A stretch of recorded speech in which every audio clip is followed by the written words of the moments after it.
Mes chers amis,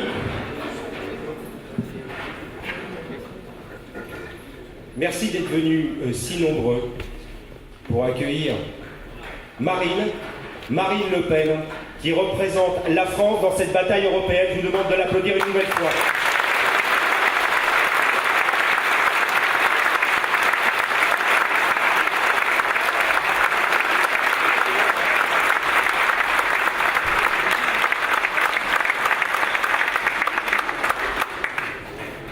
Marine, tu es venue il y a quelques semaines, c'était le 20 mars, quelques jours avant le premier tour des élections municipales. Je voudrais faire un peu le bilan déjà de ce qui s'est passé. Nous n'avions aucun conseiller municipal dans la métropole et nous avons 52 sièges depuis les élections.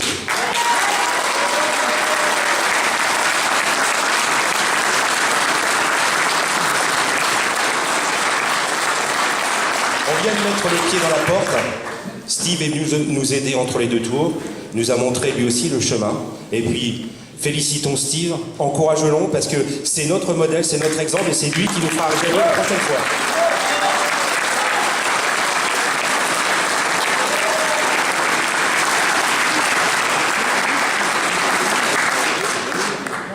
Je remercie tous les conseillers municipaux, toutes les personnes qui ont pris en main, souvent sans expérience, pour la première fois, cette vie difficile, délicate de conseiller, à ouvrir les dossiers, essayer de défendre comme on le peut les habitants de nos communes. On essaye, on fait au sein de la métropole la formation que l'on pense être nécessaire pour chacun d'entre vous. Vous savez que vous pouvez compter sur nous. On a mis une équipe en place qui a bien tourné pendant ces municipales et qui est à votre service. Parce que vous devez vous former, vous devez être le pied dans la porte et dans les années qui viennent, permettre à notre mouvement de prendre le pouvoir sur toute la France. Je vais conclure sur une seule chose, l'Europe. L'Europe, c'est aujourd'hui l'enjeu de cette élection, un enjeu majeur. Marine va vous en parler pendant un certain temps. Vous savez, la question essentielle, c'est est-ce que la France est trop petite? C'est ça qui est derrière le grand combat des élections. La France est-elle trop petite? Je voudrais vous dire deux choses. La première chose, la France n'est pas petite. La France dispose d'un patrimoine maritime extraordinaire. C'est le deuxième dans le monde. Plus de 11 millions de kilomètres carrés. Depuis la construction européenne, c'est-à-dire à peu près 40 ans ou 50 ans, la France, qui était une grande puissance maritime, regarde essentiellement vers l'Est. Regarde cette construction et dépérit d'année en année. Si demain la France retrouvait sa souveraineté, elle pourrait à nouveau regarder vers les océans, vers l'ouest. Sachez que les 2/3 de la Terre sont des océans. Et c'est demain, là, que se trouveront l'essentiel de ce dont l'humanité a besoin. La France est en très bonne position pour être demain l'artisan de la paix entre les peuples de notre humanité. C'est pour ça que l'avenir appartient à notre mouvement, parce que nous sommes les seuls à croire encore que la France a une destinée dans cette histoire. Et je voudrais vous rappeler une deuxième chose. La grandeur, la taille ne font pas la force. Au commencement de notre histoire européenne, il y avait en Grèce quelques cités qui se sont fait attaquer par la Perse, où il y avait des centaines de nations qui attaquaient quelques milliers d'hommes. Et cependant, ces quelques nations ont réussi à vaincre le plus grand empire de l'histoire. Ils ne l'ont pas vaincu parce qu'ils étaient plus forts, ils ne l'ont pas vaincu parce qu'ils étaient plus grands, ils l'ont vaincu tout simplement parce qu'ils ont fait un choix. Ils ont cru dans la liberté et dans la raison. C'est la liberté et l'intelligence qui fait la grandeur des peuples. C'est pas la taille. Et Marine vient nous rappeler chaque jour de son combat que la véritable histoire des hommes, que le véritable destin se trouve en nous-mêmes. C'est dans notre intelligence et dans notre courage qu'on fabrique ce destin. On n'a pas besoin des autres peuples pour être un grand peuple. L'histoire nous l'a montré pendant 2000 ans. Et maintenant, je vous invite à écouter Marine, de l'accueillir triomphalement, parce que c'est elle qui porte demain notre destin.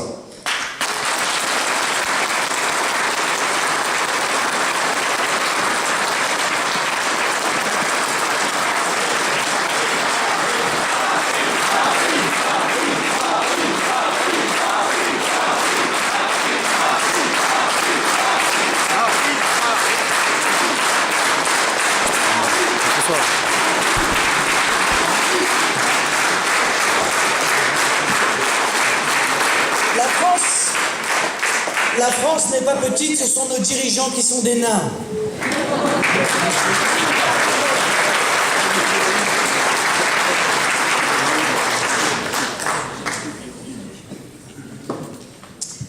Mes chers amis, nous voilà quelques jours là maintenant, 10 jours ouvrables, d'une élection dont je pense qu'elle est considérable dans son importance dans l'histoire de notre pays. Parce qu'enfin, c'est le moment tant attendu du bilan quand même. Parce que c'est bien beau de faire l'expérience de l'Union européenne, mais il y a bien un moment donné où il faut se poser et il faut regarder de la manière la plus impartiale possible quel est le bilan de cette Union européenne. Et au passage, quel est le bilan de ceux qui en sont les géniteurs. Vous voyez, comme j'ai eu l'occasion de le dire, l'Union européenne, c'est la créature de maman UMP, de papa PS. Alors penchons-nous donc sur le berceau et voyons ce qui est sorti de tout cela. Et on est obligé de constater que cette Union européenne est une succession ininterrompue d'échecs. Souvenons-nous un petit peu comment est-ce qu'on nous l'a vendue, cette Union européenne. Il y a maintenant un peu plus de 30 ans. On nous a expliqué que l'Union faisait la force, que nous allions avoir une monnaie qui allait pouvoir faire pièce au dollar, que nous allions fabriquer une gigantesque puissance économique qui ainsi allait nous permettre de voir une croissance ininterrompue, un chômage zéro, la maîtrise des frontières extérieures de l'Union européenne, tout ça dans une belle et grande fraternité.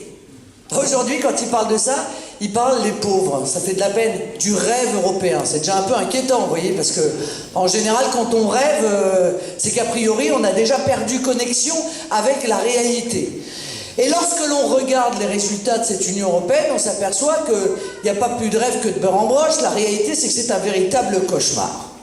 Ils nous ont dit, supprimez vos frontières, vous allez voir ce que vous allez voir, nous allons protéger les frontières de l'Union européenne. Bon ben là, on a vu. D'ailleurs, on n'est pas les seuls, hein. Enfin, on est patients, nous. C'est les Suisses, au bout de 12 ans, ils ont dit, bon écoutez, l'ouverture totale des frontières, on arrête ça tout de suite. Hein.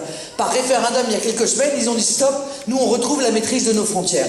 Mais nous, on les a effondrés, abaissés, et on a laissé à on ne sait pas qui d'ailleurs, le soin d'aller gérer les frontières de l'Union européenne. Dès le départ, on savait que ça ne marcherait pas, pour une raison simple. C'est que je ne vois pas pourquoi les autres feraient pour nous ce qu'on n'est pas capable de faire pour nous-mêmes. Déjà, c'est la première chose. Deuxièmement, il y a un certain nombre de pays qui se moquent totalement de protéger les frontières, puisque de toute façon, les étrangers qui arrivent ne restent pas chez eux. Ils ne restent pas chez eux. En Italie, on le voit bien. Ils me l'ont dit, moi, quand je suis parti à Lampedusa. Ils m'ont dit, mais madame, de toute façon, ces gens-là vont en France ou en Allemagne.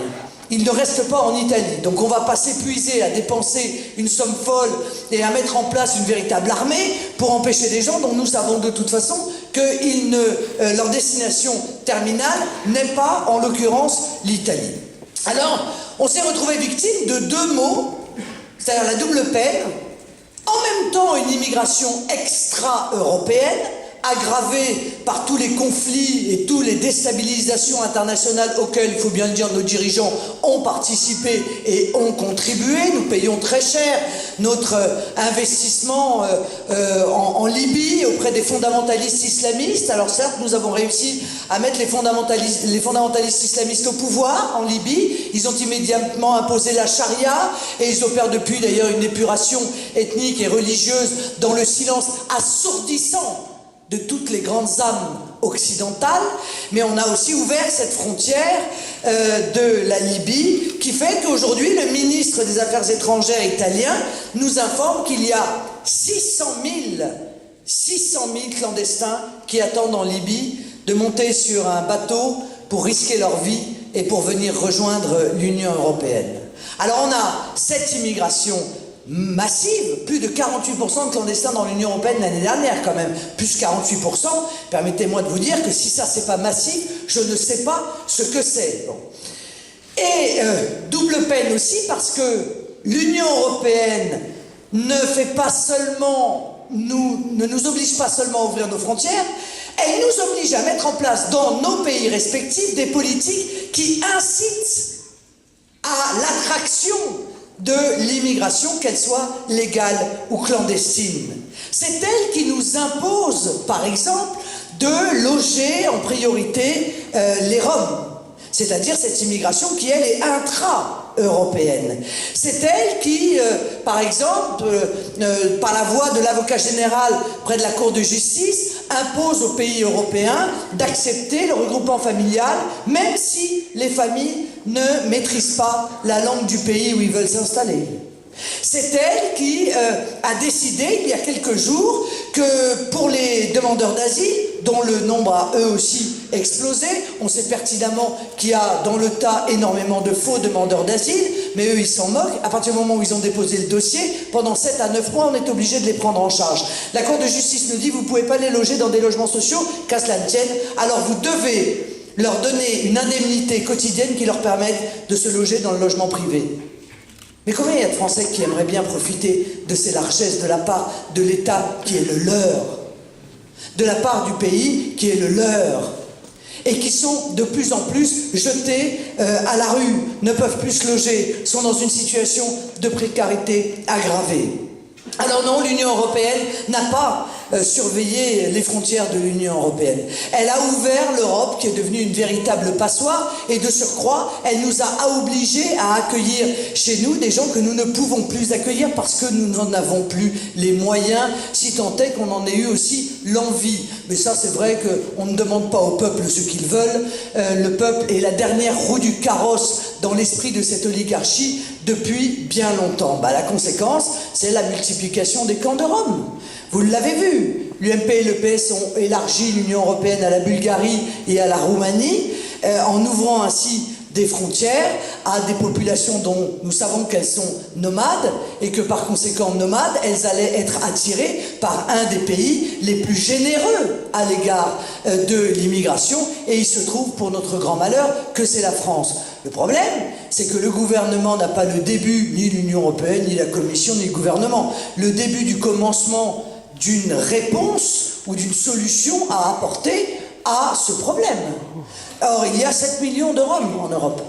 7 millions de Roms dont une partie pourrait très bien décider demain de venir rejoindre ceux qui ont déjà ouvert la voie. Puis ils nous ont retiré notre souveraineté législative.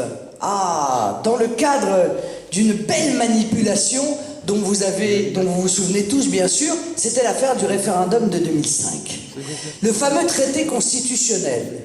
Ils ont fait mine de nous poser la question, il y a eu des débats, nous sommes allés voter, nous avons dit non. Non à 55%.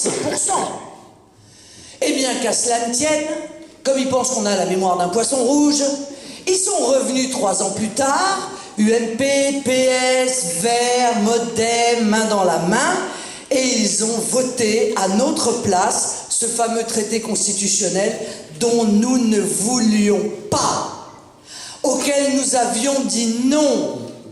Eh bien, mesdames et messieurs, ça, c'est de la haute trahison.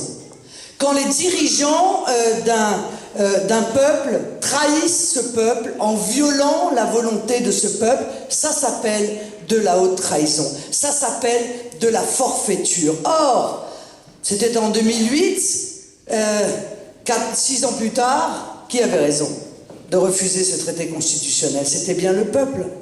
Car aujourd'hui, nous n'avons plus la maîtrise de nos lois. Il est faux de dire l'inverse. 80% des lois qui sont votées à l'Assemblée nationale sont la simple transcription de directives européennes. Et n'importe quel texte européen est supérieur dans son autorité à nos lois, mais aussi à notre propre Constitution.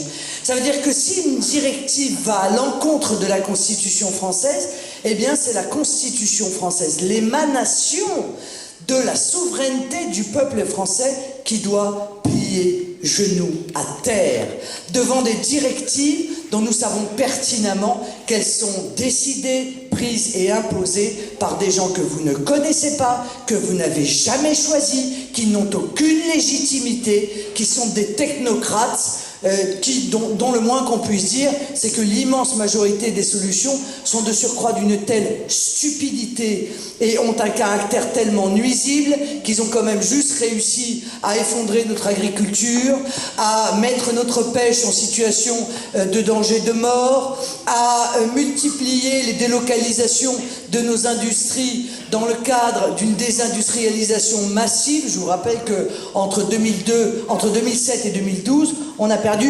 500 000 emplois industriels. Mais vous le savez très bien, vous en avez été les premières victimes. C'est vous, mes chers amis, dans cette grande circonscription qui inclut le Nord-Pas-de-Calais, qui avez vu les premiers comment ça se passait. Vous en avez été les premières victimes de ces patrons qui fermaient les usines pour aller les ouvrir dans des pays à bas coût. Vous avez vu arriver la directive détachement des travailleurs au début des années 2000, qui est évidemment montée en puissance et qui fait qu'aujourd'hui, l'Union européenne nous impose une préférence étrangère. Et je le dis très simplement, parce que moi j'appelle un chat un chat. Quand on met en place des lois qui rendent l'embauche d'un travailleur étranger sur le territoire français plus avantageuse pour une entreprise que l'embauche d'un travailleur français, ça s'appelle mettre en place une préférence étrangère. Or, c'est ce qui se passe avec la directive détachement des travailleurs. Je ne parle même pas de tout l'aspect de la fraude. Cet aspect de la fraude, vous l'avez déjà vu depuis bien longtemps. Des travailleurs que l'on va chercher, que l'on paye bien en dessous du SMIC, à qui l'on fait faire des heures qui, de manière parfaitement illégale et bien supérieure au droit du travail français. Tout ça, vous connaissez ça par cœur. Mais là, on a légaliser le recours en fait à cette main-d'œuvre à bas coût. C'est pas génial. Parce qu'au départ, ils ont délocalisé tout ce qu'ils pouvaient délocaliser. Et puis ils se sont dit, bah, c'est super, ça marche bien. Dis donc, qu'est-ce qu'on se fait comme argent? Mais alors, comment est-ce qu'on peut faire pour délocaliser, par exemple, des domaines comme la construction? C'est pas facile. On va pas aller construire un immeuble en Pologne et le ramener après en France. Et bon, enfin, la délocalisation sur place. Eh bien, la directive détachement des travailleurs, c'est de la délocalisation sur place. C'est-à-dire qu'on va chercher, plutôt que de déplacer l'outil de production, on va chercher la main-d'œuvre à bas coût et on la ramène sur le territoire français pour la faire travailler. Bah, la conséquence, bon, je le cite souvent, mais parce que je crois que c'est un symbole, c'est le terminal méthanier de Dunkerque, hein, 40% de Français, 60% d'étrangers, mais c'est l'arbre qui cache la forêt. Car il y a énormément d'autres entreprises, y compris d'ailleurs l'État, qui fait appel, et vous le savez bien, à de la main-d'œuvre étrangère. Alors après, ben on voit arriver nos dirigeants, hein, la boîte de Kleenex en bandoulière, pour venir pleurer sur le nombre de chômeurs.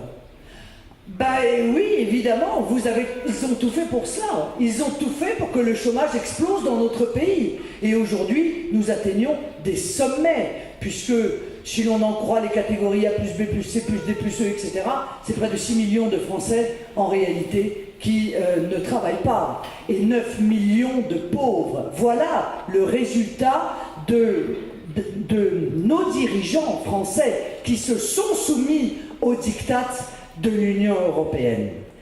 Après, ils nous ont supprimé la possibilité de faire du patriotisme économique. Ça, c'est interdit par l'Union européenne. Alors, on se retrouve dans la situation d'Alstom. C'est pas beau, hein? On joue à pile ou face. Alors, et toi, t'es quoi? Américain ou allemand? T'es pour qui? T'es pour quelle équipe? Ben, moi, je suis pour l'équipe France. Ah oui, mais ça, l'Union européenne l'interdit. L'Union européenne, elle dit qu'on n'a pas le droit de venir sauver une entreprise stratégique dans le cadre de l'Union européenne. De la même manière qu'on n'a pas le droit de venir sauver Florange. De la même manière qu'on n'a pas le droit de venir sauver ou aider notre agriculture. Il n'y a qu'un malheur, si vous voulez, c'est que nous sommes, nous, victimes de toutes ces interdictions, mais qu'en revanche, quand on a ouvert toutes nos frontières, pas seulement à l'immigration, on les a aussi ouvertes au libre-échange intégral, eh bien, en même temps, nous subissons ces interdictions, en même temps, nous subissons la multiplication des normes, des contraintes. La dernière en date, vous avez vu, c'est vous n'avez pas le droit d'aller récolter des fruits avec un escabeau. Je sais pas, avec des ailes peut-être. Bon, des choses comme ça. Je ne vous parle pas parce qu'il y en a des tas comme ça, la forme du concombre, 18 pages, etc. etc. Bon. Mais dans le même temps, ils ont ouvert totalement les frontières à la concurrence du monde entier, et notamment à la concurrence de produits, qu'ils soient d'ailleurs alimentaires ou qu'ils soient des produits manufacturés, émanant de pays qui, eux, ne sont soumis à aucune règle, ni sociale, ni environnementale, ni soumis aux mêmes normes de sécurité. Ben, comment ça s'appelle? Ben, ça s'appelle de la concurrence déloyale. À partir du moment où les règles du jeu ne sont pas les mêmes pour nous et pour les autres, nonobstant le fait qu'on nous met en danger. Et vous en avez vu un certain nombre d'exemples. Parce que si on ouvre toutes les frontières, le contrôle des produits se fait a posteriori. C'est quand vous avez chopé la gale avec les fauteuils qui viennent de Chine ou les chaussures, etc., que là, on fait quelque chose. Mais c'est après que vous ayez attrapé la maladie de peau, c'est pas avant. Bon. Donc au-delà de notre sécurité alimentaire, de notre sécurité de consommateur, de cette exigence de sécurité, eh bien, incontestablement, nous nous retrouvons confrontés à l'invasion de produits qui sont évidemment beaucoup plus compétitifs que les nôtres, puisque eux, ils se moquent complètement de respecter la moindre norme. Alors, comment peut-on s'en sortir dans ces circonstances? Et après, nos dirigeants politiques qui sont tout le temps en train de vous culpabiliser, vous traiter de feignants, de dépensiers, de je ne sais quoi d'autre, viennent vous dire « mais c'est de votre faute, vous n'êtes pas compétitif, c'est de votre faute si vous ne gagnez pas la course ». Non, c'est pas de notre faute. C'est la faute du sac de 100 kilos que vous nous avez mis sur le dos. C'est la faute du bandeau que vous avez mis sur nos yeux. C'est la faute des menottes qui attachent nos mains dans le dos. Tout cela nous empêche effectivement de gagner la course. Et dans le cadre de ces menottes, de ces sacs de 100 kilos, il y a une autre de leur super production, l'euro. L'euro. C'est l'idole, hein. Je pense qu'il doit avoir des églises secrètes avec un euro comme ça devant lesquelles ils vont se prosterner. Parce que alors si vous touchez à l'euro, va des rétro Satanas. Vous êtes blasphèmes. Vous êtes des obscurantistes. Comment l'euro? Vous osez dire que... Oui, j'ose dire, oui. J'ose dire que l'euro a été un échec total. J'ose dire que du jour où on a mis l'euro en place, les prix ont augmenté parfois de 6,5. Puisque ce qui valait 1 franc, à l'époque, vaut presque 1 euro aujourd'hui. J'ose dire que ça a totalement plombé notre pouvoir d'achat. Le malheur, c'est que cette augmentation, les salaires, en revanche, n'en ont pas bénéficié. J'ose dire que l'euro est un boulet absolu pour notre économie, pour une raison très simple. Entre autres, c'est qu'il est 30% trop cher pour notre économie. Il est surévalué. Ça veut dire que moi, je viens vous vendre ça, et puis un pays hors euro, il vous vend ça. Vous dites, mais c'est exactement la même chose. Oui, c'est la même chose, ça vaut le même prix à fabriquer. Sauf qu'il y en a un qui est 30% plus cher que l'autre. Ah, c'est sûr qu'il faut être un bon vendeur, hein. C'est pour réussir à vendre la même chose 30% plus cher, il faut avoir des sacrés arguments. Donc on perd des parts de marché, évidemment. Notre monnaie doit être adaptée à notre économie. Alors, les menteurs qui nous gouvernent viennent nous dire, mais regardez, l'Allemagne s'en sort très bien. Et pour cause, puisque l'euro a été fabriqué par les Allemands pour les Allemands. Voilà. L'euro est parfaitement adapté à leur économie. L'euro est accroché aux marques, à leur ancien marque. Et d'ailleurs, Mme Merkel en a fait l'aveu, mais cette femme, elle est trop franche. Elle dit les choses, ça ne rentre pas dans le cadre de la communication de nos dirigeants français. À chaque fois qu'ils disent quelque chose, elle arrive derrière dans Nine. Elle a dit l'euro est le pilier de la vitalité des exportations allemandes. Voilà ce qu'elle a dit. Et elle a raison. C'est vrai que l'euro est un avantage incroyable pour leur économie. Et c'est vrai, et c'est tout aussi vrai, que l'euro est un inconvénient absolument majeur pour la nôtre. Alors quelle est la conséquence? Quand on n'est pas compétitif, nos usines ferment. Quand on n'est pas compétitif, c'est le chômage de masse. Et puis, non seulement il est nuisible, mais en plus il est hors de prix cet euro. Parce qu'il faut qu'on le sauve, figurez-vous. Tous les 3 mois. Tous les 3 mois, il y a un plan de sauvetage de l'euro. Et tous les 3 mois, il vient nous dire, aïe, c'est là, c'est bon. 10 fois après, il nous dit, non mais là, promis, juré, c'est la dernière fois qu'on est obligé de sauver l'euro. C'est pas la dernière fois, il y a un 3e plan grec qui est en préparation, là, hein, qui va intervenir après les élections. Je vous rassure, c'est pas pour les Grecs, hein. Non, c'est pour les banques. Donc on va venir faire un énième plan de sauvetage. Ça nous a déjà coûté 70 milliards la plaisanterie. 70 milliards d'euros ça a coûté à la France. À la France. Hein, bah vous le sentez bien, hein? C'est la politique d'austérité. Bah faut bien payer. Mesdames, messieurs, faut bien payer les sauvetages de l'euro. Alors on se tourne vers qui? Bah, on se tourne vers vous. Alors on rabote les pensions, les retraites, on gèle les barèmes de l'impôt sur le revenu, on fiscalise les mutuelles, etc., etc. Et on voit l'eau de la fiscalité monter. Voilà. Et là, on en a ras le nez, là. Hein. Faut pas que ça monte plus parce qu'il il nous faut bien quelque chose encore pour respirer. Voilà l'échec absolu de l'euro. Ils ont quand même réussi à faire de notre continent, qui était un des plus riches du monde, un continent qui voit la pauvreté exploser. Mais qui aurait pu prédire ça il y a 15 ans, quand on vous vendait l'euro en vous expliquant que c'était l'élément de notre croissance, de notre puissance, du développement de notre économie, etc. On y a eu droit comme ça pendant des années et des années et des années. Mais moi, je suis pragmatique. Je veux dire, je n'ai pas la religion ni de l'euro, ni de l'anti-euro d'ailleurs. Je suis juste pragmatique. Je sais que 95% des nations du monde ont leur monnaie. Je sais que dans toute son histoire, la France a eu sa monnaie.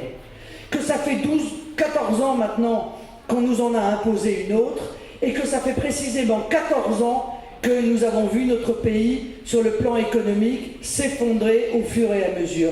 Notre système de protection sociale s'effondrer au fur et à mesure.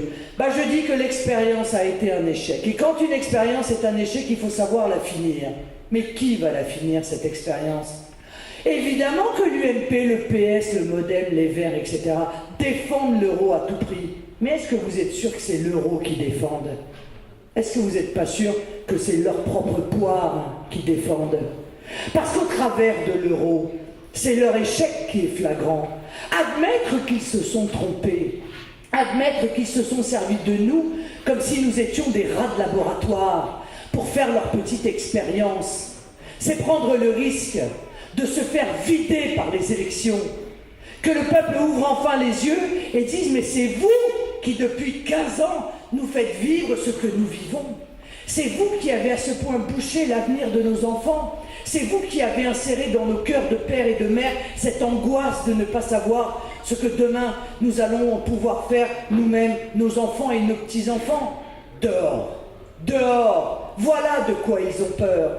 Donc l'énergie et la ferveur qu'ils mettent à défendre leurs créatures hideuses, que ce soit l'euro ou l'Union européenne, c'est juste parce qu'ils ont peur d'accepter de dire que tout cela, c'est de leur responsabilité. Et en tout cas, sûrement pas de la vôtre. Puisque vous, en 2008, une des seules fois où on vous a posé la question, vous avez dit non, c'est bon, on a compris. Vous avez fait comme les Suisses, vous avez dit non, on a compris. Sauf que les Suisses, eux, ils sont dans un pays démocratique où jamais les dirigeants n'oseraient aller à l'encontre de la volonté des peuples.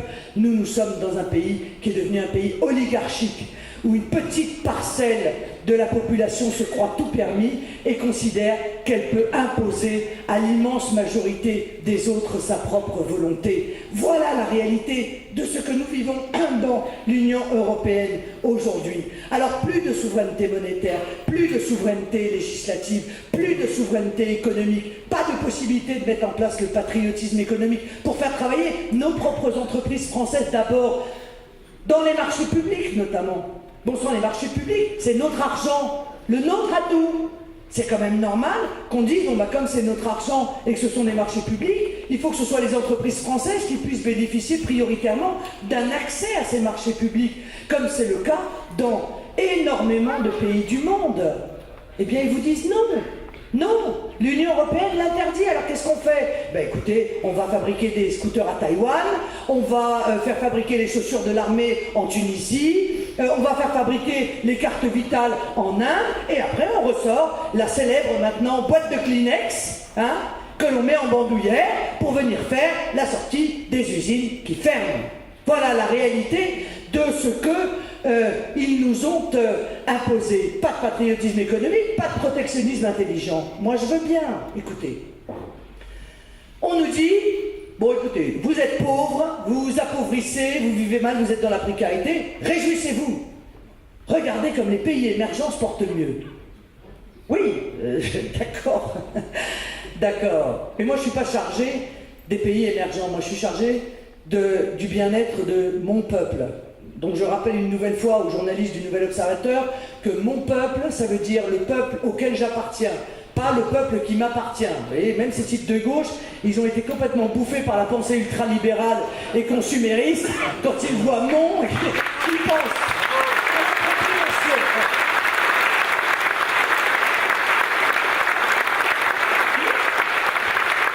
Au-delà de la nécessité de protéger des secteurs économiques qui sont stratégiques pour nous, notre indépendance alimentaire. Moi, j'ai pas envie qu'un pays, quel qu'il soit d'ailleurs, je n'ai pas envie de dépendre de lui pour nourrir mon peuple. Parce que si demain j'ai le moindre conflit avec lui, j'ai pas envie qu'il me coupe les vannes, figurez-vous.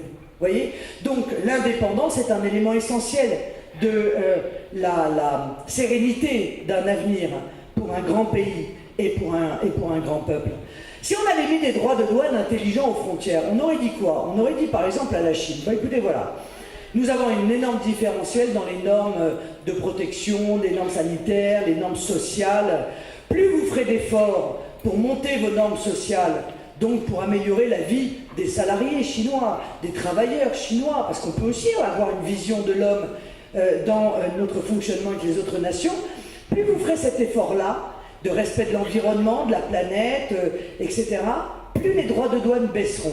Moins vous ferez l'effort, à ce moment-là, plus les droits de douane monteront. Mais alors nous aurions eu cet effet d'incitation mondiale pour que tous les pays aillent vers le mieux, puisqu'ils auraient eu un intérêt à aller vers le mieux, puisqu'ainsi ils auraient pu commercer plus avec nous et nous aurions pendant ce temps-là protégé nos secteurs économiques. Mais ce n'est pas du tout la pensée ultralibérale. La pensée ultralibérale, qui est le siège du fonctionnement de l'Union européenne, c'est la loi de la jungle. C'est marche ou crève. Le problème, c'est qu'eux, ils marchent et nous crevons. C'est zéro obstacle au commerce. C'est donc la loi du plus salaud. Je suis obligé de vous le dire. Plus le patron est salaud, et plus il va vendre. Puisque moins il respecte les normes environnementales, plus il fait des déchets qui pourrissent la planète, moins il prend de gants avec son personnel, moins il le paye, plus il le met en esclavage, plus il le fait travailler comme des animaux, moins il respecte les normes de sécurité alimentaire, et moins il est cher. Donc dans leur monde ultralibéral, plus il est compétitif. Mais moi je ne veux pas de ce monde-là. Ça n'est pas la vision que nous avons de l'homme, ça n'est pas la vision que nous avons des relations sociales, ça n'est pas la vision que nous avons des relations commerciales. Nous ne voulons pas participer à cette course à l'esclavage, à cette course au plus salaud, à cette course à celui qui fait le plus de mal, qui est le plus irresponsable dans sa manière de produire. Vous voyez que...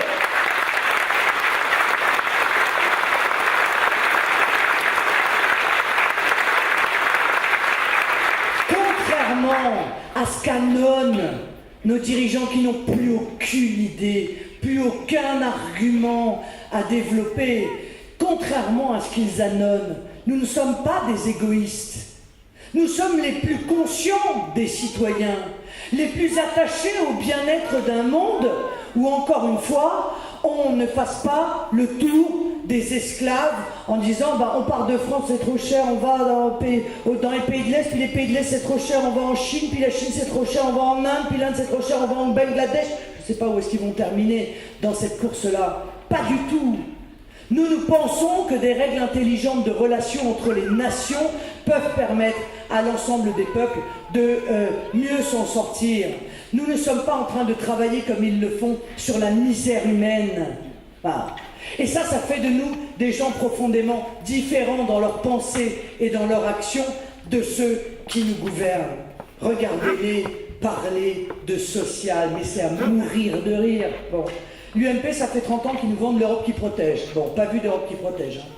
Ni sur le plan économique, ni sur le plan social, ni sur le plan de l'immigration, ni sur aucun plan. Pas d'Europe qui protège, il n'y en aura pas de plus demain, je vous l'affirme, qu'il y en a eu hier. Quant au PS, il ose nous vendre l'Europe sociale. L'Europe quoi? Sociale. C'est un gag. Mais les socialistes, ça les dérange pas ce qui se passe en Grèce? Où vous avez vu, où les avez-vous entendus, ne serait-ce que dire une phrase pour dire ce qui se passe en Grèce est inhumain? Non, non, non, non, pas du tout. Ils trouvent que c'est parfaitement normal. On baisse les salaires, on baisse les retraites, 30% de chômage, 60% de chômage des jeunes, 50% d'augmentation de la mortalité infantile. Dans quel pays développé on a vu ça? 50% d'augmentation de la mortalité infantile. Et vous connaissez la dernière? Maintenant, les femmes grecques qui vont accoucher à l'hôpital, c'est bébé contre chèque. Si elles ne mettent pas le chèque, eh bien on ne leur rend pas leur enfant. C'est ça, les socialistes, c'est leur modèle, c'est leur labo. Mais ils devraient avoir honte. Ils ne devraient même plus pouvoir se regarder dans une glace, d'accepter qu'autant de souffrances soient imposées à un peuple européen, un peuple voisin. Parce que croyez-moi, je l'ai souvent dit, à l'époque où on ne parlait pas encore d'austérité, nous sommes dans le même escalier que la Grèce. Nous ne sommes pas au même étage, bien sûr, mais nous sommes dans le même escalier et nous prenons la même direction, la direction du sous-sol. La politique d'austérité qui est imposée à la France, elle a commencé sous Nicolas Sarkozy, on ne va pas se raconter de blagues. Et d'ailleurs l'UMP aujourd'hui dit, non parce que l'UMP c'est Monsieur Plus, hein, tout le temps. C'est Monsieur Plus, donc 50 milliards d'austérité, non, plus, 130 milliards. 130 milliards d'austérité. Mais couper dans les services publics, vendre du patrimoine, baisser les pensions, augmenter la CSG, ils feront, mesdames et messieurs, tout ce qu'ils peuvent faire pour faire plaisir aux marchés financiers et aux banques. La seule question qu'ils se posaient après l'intervention du tout nouveau Premier ministre, il rentre, il change de masque, il revient, il met un autre masque, c'est le même discours, c'est pas la même personne, mais c'est exactement le même discours. C'était, est-ce que les marchés financiers vont être rassurés? Alors, si c'est ça, leur super modèle, ben ça n'est pas le nôtre. D'abord, nous nous sommes attachés à la démocratie et à la liberté. Donc ça entraîne une condition première. En France, ce sont les Français qui décident.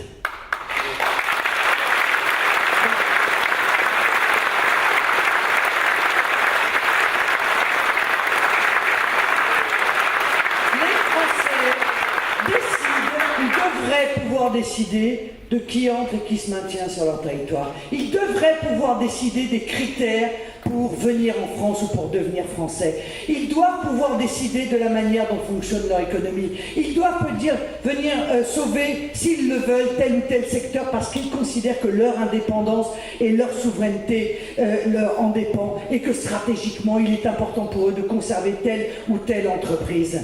Ils doivent pouvoir protéger leur secteur industriel par des droits de douane intelligents. Ils doivent refuser le dumping social que représente la directive détachement des travailleurs. Ils doivent avoir la maîtrise de leur monnaie pour pouvoir l'adapter à leur économie, comme le font les États-Unis, le Brésil, le Canada, la Chine et tous les pays d'ailleurs qui ont bien compris qu'on ne pouvait pas vivre avec une monnaie sur laquelle on n'a absolument aucun pouvoir. Au passage, je voudrais quand même couper la tête d'un canard là, qui court en permanence. Hein, parce que vous les avez vus, tous, ils m'insultaient par la campagne présidentielle. Hein. J'étais une crétine, une idiote, une igna, une incompétente, blablabla. Et là, tiens, brutalement, juste avant les élections européennes, tous ils admettent que l'euro est trop fort. D'un coup d'un seul. Souvenez-vous de tous les arguments qu'ils me développaient contre la dévaluation. Vous vous souvenez pas? Oh là là, ça va être la ruine des épargnants, etc. Le pétrole va être multiplié par 64, la dette va tripler. Enfin, j'ai tout entendu pendant la campagne présidentielle. Et bien là, tous ces arguments ont disparu. Ils sont tous pour la dévaluation. Il n'y a qu'un malheur, c'est qu'ils ne peuvent pas la faire. C'est tout le problème quand même. Parce que il faudrait l'accord de l'unanimité des pays, Et il y en a déjà un qui a dit non, c'est l'Allemagne, puisque je vous ai dit tout à l'heure, je vous ai expliqué très bien qu'elle profite de cet euro fort. Donc ils savent pertinemment qu'ils font à nouveau une promesse qu'ils ne pourront pas tenir, mais ça, c'est pour calmer les esprits avant les élections. De toute façon, je vous l'ai dit clairement, on voit beaucoup de revirements là, hein, avant les élections. Hein. Ça danse la valse, ça tourne. Tous ceux qui changent d'avis 3 mois avant l'élection sont des fiefs menteurs. Bah, comme ça, vous êtes sûr de ne pas vous tromper.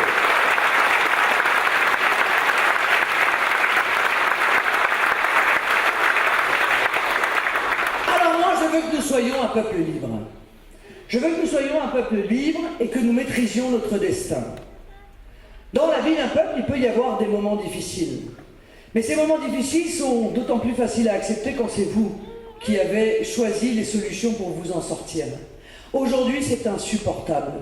On sort d'un certain nombre de commémorations, on regarde ces monuments aux morts dans tous les villages de France, même les plus petits villages ont des noms inscrits sur les monuments aux morts. Et on se dit, mais bon sang, tous ces sacrifices, ce carnage, pour que notre pays soit libre, pour qu'il reste un pays souverain, et aujourd'hui, on se fait, voler selon la technique du voleur chinois, c'est-à-dire qu'on déplace progressivement les souverainetés pour les donner à d'autres personnes en vous expliquant que c'est bon pour vous, et puis un jour on se réveille et on se dit mais bon sang, je suis chaque décision de nos dirigeants, chaque transfert est un barreau, c'est le barreau, un de plus chaque fois, qui fabrique la prison qu'est devenue aujourd'hui cette Union européenne, dans laquelle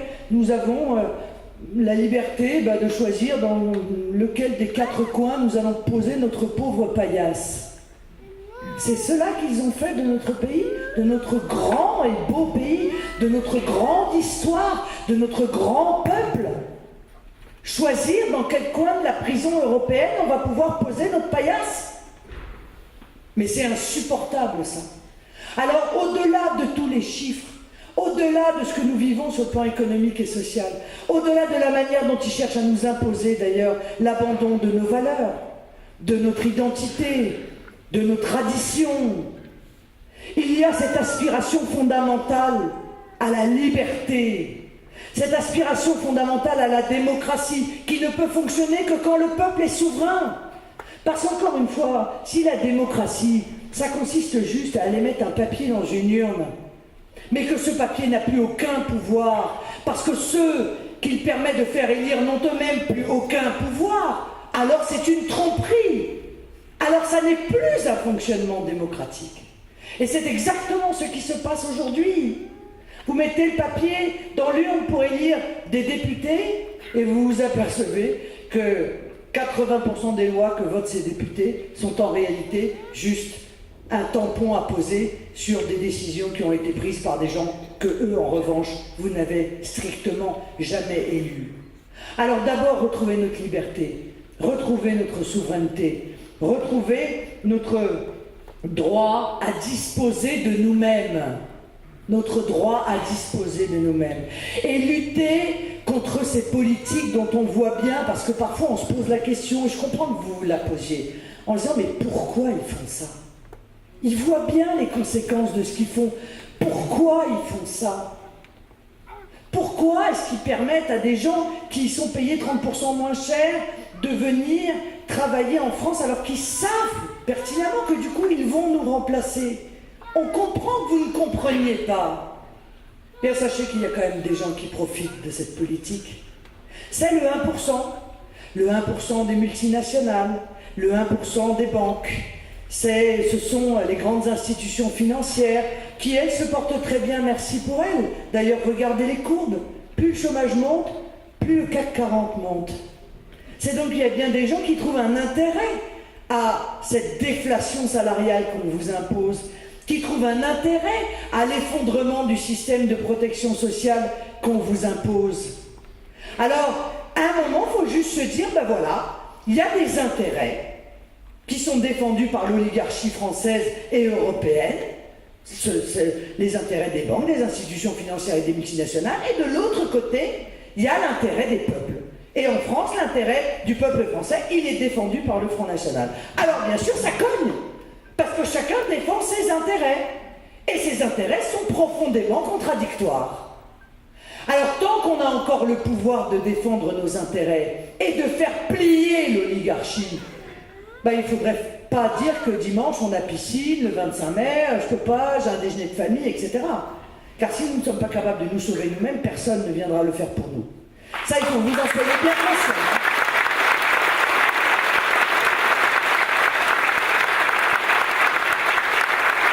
Vous avez vu qu'ils nous poussent quand même à l'abstention sur les plateaux avec leur fausse naïveté. Oui, franchement, il y a une incohérence quand même avec l'Union européenne. Et pourtant, aller voter pour les élections européennes, nous explique-t-il, l'air de rien. Non, il n'y a aucune incohérence. Au contraire, quand on est contre l'Union européenne, on va voter contre l'Union européenne. C'est aussi simple que ça. Et quand on est contre l'Union européenne, on vote Front National. Je l'ai dit pendant mon discours du 1er mai, le peuple français, ce sont des lions dirigés par des ânes.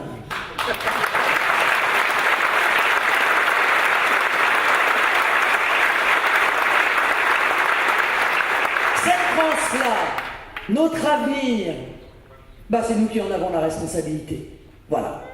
Alors moi, je me bats tous les jours de ma vie pour que notre pays, pour que notre peuple puisse retrouver sa liberté et son indépendance. Mais si je me bats seul, si vous n'êtes pas à mes côtés, alors je n'y arriverai pas. Je vous le dis avec énormément de réalisme, parce que c'est cela la vérité. Si chacun d'entre vous ne se sent pas responsable dans les 10 jours qui viennent d'aller voir tous ceux qu'ils connaissent pour leur dire le 25, tu n'as pas le droit de ne pas aller voter. Parce que quand on est patriote, voter, encore une fois, est un devoir. Ça n'est pas seulement un droit. Parce que la France vous attend. Parce que la France, elle a besoin que son peuple se réveille. La France, elle a besoin que son peuple se batte pour elle. Et croyez-moi, si vous vous sentez investi de ça, si ce patriotisme qui est un si beau sentiment que Madame Taubira croit pouvoir le fouler aux pieds, eh bien si ce sentiment vous habite de patriotisme, alors donnez tout ce que vous avez pour que nous lancions le signal de la reconquête de notre liberté et de notre souveraineté. Vive le Front National et vive la France!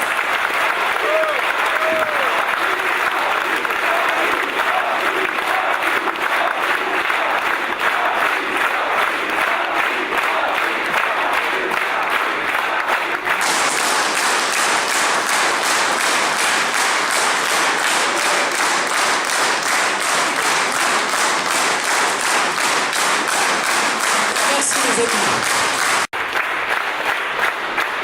Mes chers amis, je crois qu'il y a une ministre qui a besoin qu'on lui rappelle les paroles de notre hymne national. Voilà. Allons enfants de la patrie, le jour de gloire est arrivé. Contre nous de la tyrannie, l'étendard sanglant élevé, l'étendard sanglant élevé. Entendez-vous dans nos campagnes mugir ces féroces soldats qui viennent jusque dans nos bois, égorger nos fils et nos compagnes. Aux armes, citoyens, formez nos bataillons, marchons, marchons, 15 ans impurs, à preuve de nos sillons. Vive la France!